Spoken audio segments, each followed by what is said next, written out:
Good morning, class 7th. I welcome you all to yet another session of the subject SST. In this class, we're going to continue with the chapter that is the first chapter of your civics, which is Emergence of Democracy, a Historical Perspective.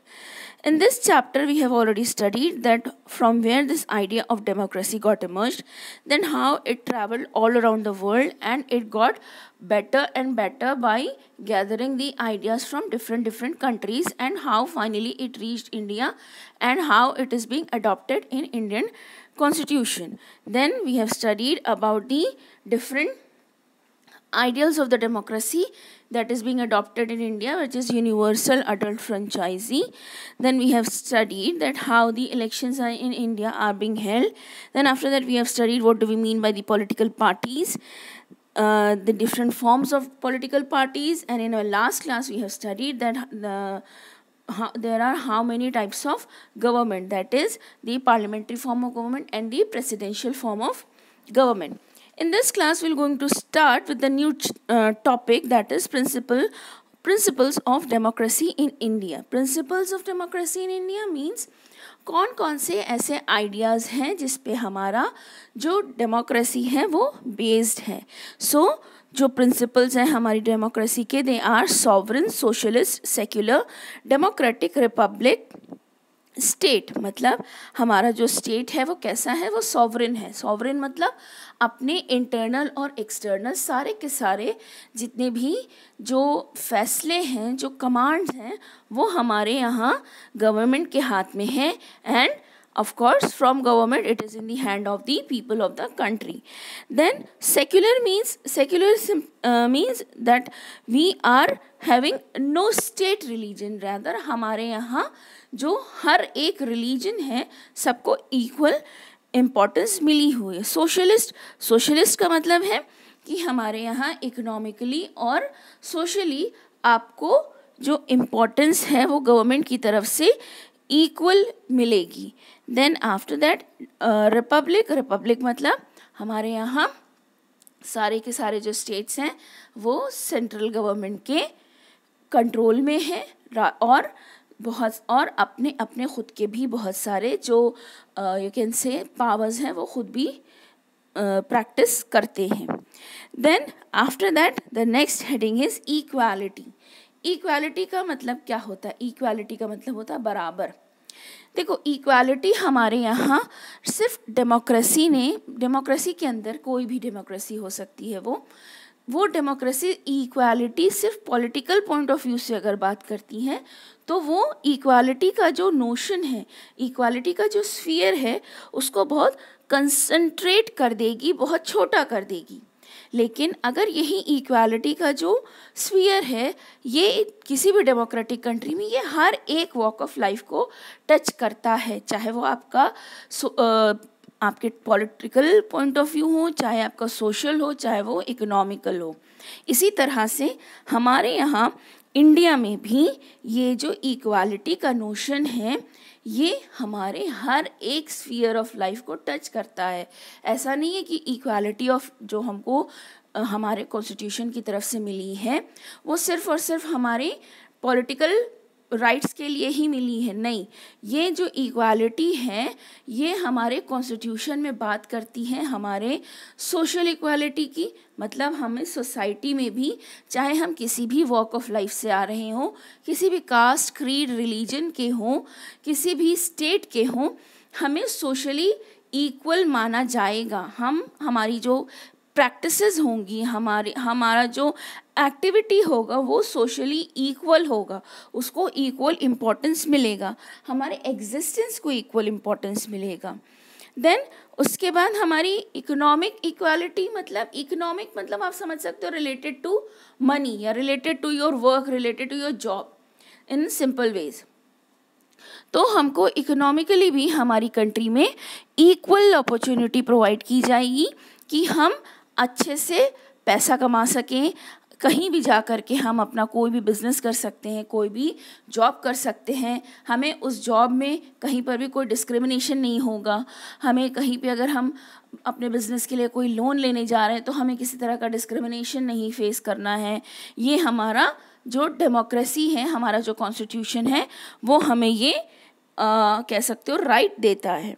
Then उसके बाद हमारा religious equality, मतलब हम किसी भी religion से belong करते हो, हमें इंडियन कॉन्स्टिट्यूशन में इक्वल इम्पोर्टेंस दिया जाएगा।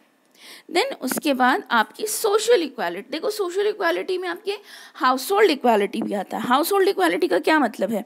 देखो हाउस होल्ड इक्वालिटी का मतलब है कि हमारे घर में सिर्फ और सिर्फ ऐसा नहीं है कि हमारी मदर्स हैं, हमारी सिस्टर्स हैं, सिर्फ वो ही काम कर सकती हैं घर के।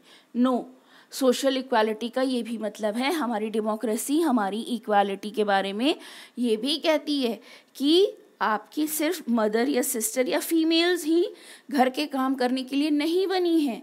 हमको जो मेल्स हैं हमारे घर के, उनको भी इक्वल रिस्पॉन्सिबिलिटी लेनी चाहिए अपने हाउस होल्ड्स की भी। यानी कि हमारा जो कॉन्स्टिट्यूशन है वो सिर्फ और सिर्फ पॉलिटिकल इकोनॉमिक बात नहीं करता, बल्कि वो हमारे घर के अंदर की भी इक्वालिटी के बारे में बात करता है।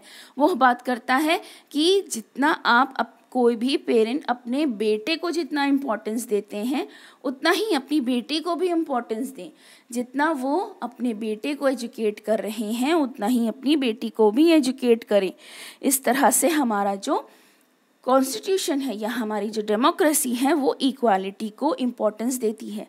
अच्छा देखो, ये जो डेमोक्रेसी है ये बिना इक्वालिटी को इम्पोर्टेंस दिए कोई भी डेमोक्रेसी नहीं कही जा सकती है। जब तक कोई भी डेमोक्रेसी हर किसी को इक्वल नज़र से नहीं देखेगी, तब तक कोई भी कंट्री डेमोक्रेटिक कंट्री नहीं होगी। मान लो किसी कंट्री में कोई भी रिलीजियस सोशल ग्रुप है, वो ज़्यादा है, और गवर्नमेंट जो वहाँ फॉर्म हुई है वो उनकी फॉर्म हुई है, और अगर वो अपने आप को डेमोक्रेटिक स्टेट कहते हैं, तो वो जो मेजॉरिटी रिलीजन या मेजॉरिटी सोशल ग्रुप की जो गवर्नमेंट फॉर्म हुई है, अगर वो अपने सिर्फ फ़ायदे के लिए काम नहीं करके सबके फ़ायदे के लिए काम करती है, तब तो वो कंट्री डेमोक्रेटिक कंट्री कहलाएगी। लेकिन अगर वो जो ग्रुप है वो सिर्फ और सिर्फ अपने फ़ायदे की बात करने लगे, तो फिर वो कंट्री डेमोक्रेटिक कंट्री नहीं कहलाएगी।